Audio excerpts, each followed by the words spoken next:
Okay, the chapter I'm going to read is chapter 11 called Guests. The last chapter was called The Wanderer.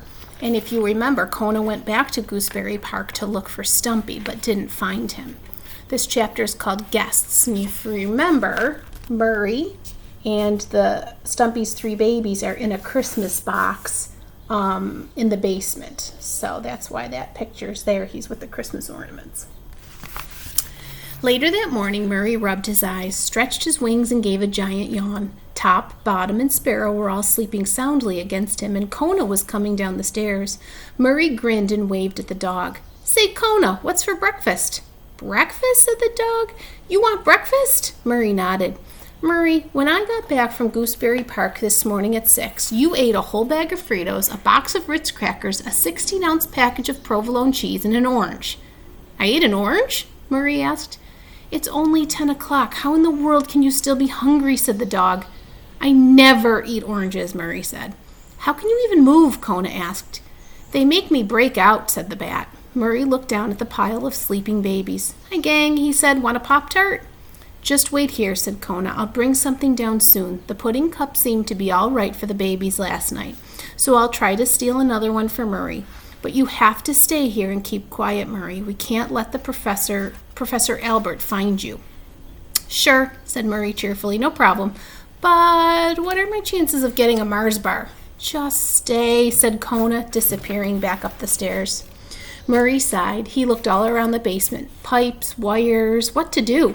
Suddenly, the sound of a television show came drifting down. "Jeopardy!" cried Murray. "My favorite!" He jumped out of the box, ready to dash upstairs. Then he remembered Kona's instruction. Stay. Murray walked in circles around and around the basement, hearing the familiar theme song float down from above. Oh, said Murray, trying really hard to stay. "But Alex Trebek is my idol," he wailed, and flum, he was on his way. The basement steps led to the kitchen. Murray flew in and hiding inside a china cabinet, poked his head out and looked toward the living room. Professor Albert was watching television and eating a Danish. Kona sat beside him, looking rather impatient and glancing often toward the basement. Kona didn't see Murray in the cabinet. "And now we'll begin our round of double jeopardy," said Alex Trebek. Murray sighed with pleasure and settled down to watch. So here he is with the teacups.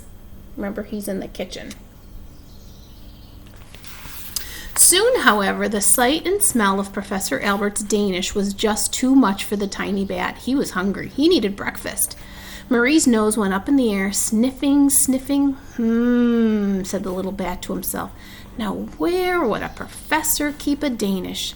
He flew to the top of the cabinet and looked out over the confusion of Professor Albert's kitchen counters. A bottle of vitamin C, bottle of vitamin A, bottle of vitamin E. Gee, I'm watering at the mouth. His eyes searched a different counter. Wheat germ, olive oil, soybean curd. Oh, gross. Maple granola, Oreos, lima beans. Oreos! Murray jumped so hard he hit his head on the ceiling. Thump!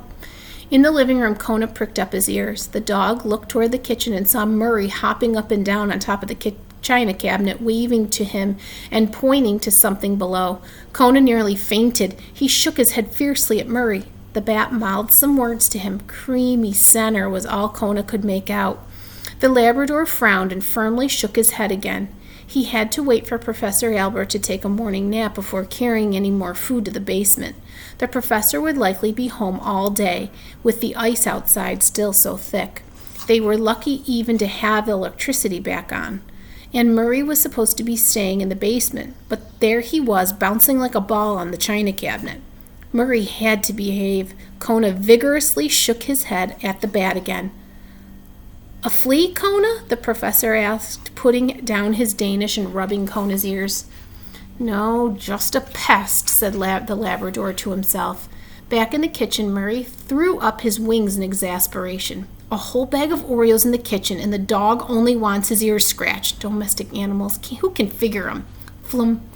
Murray dropped down to the kitchen counter. Just then Professor Albert rose and said something about needing some butter. "Uh-oh," said Murray, who was just getting to his first creamy center. Professor Albert started for the kitchen. Double uh-oh, Murray said again, stuffing the Oreo in his mouth and looking for a place to hide. The professor took a few more steps toward the kitchen, but before he could get there, crash! What? The Professor Albert spun around. On the living room floor, Professor Albert's Chinese ginger jar lamp lay in 100 pieces. Kona sat very still and wagged his tail. Just a bit. Murray seized his opportunity. The cookie still in his mouth, he grabbed 2 more with his feet and flew down the basement steps. Back in the living room, Professor Albert was saying that he didn't understand how a lamp could just knock itself off a table, and why did he keep thinking he heard a bird in the house, and really, weren't the past 24 hours the strangest anyone had ever seen? Kona, glancing over the sleeping Gwendolyn, tried to wipe the guilty look off his face. He could not have agreed more with the old professor. And the next chapter, chapter 12, is called Food and Conversation.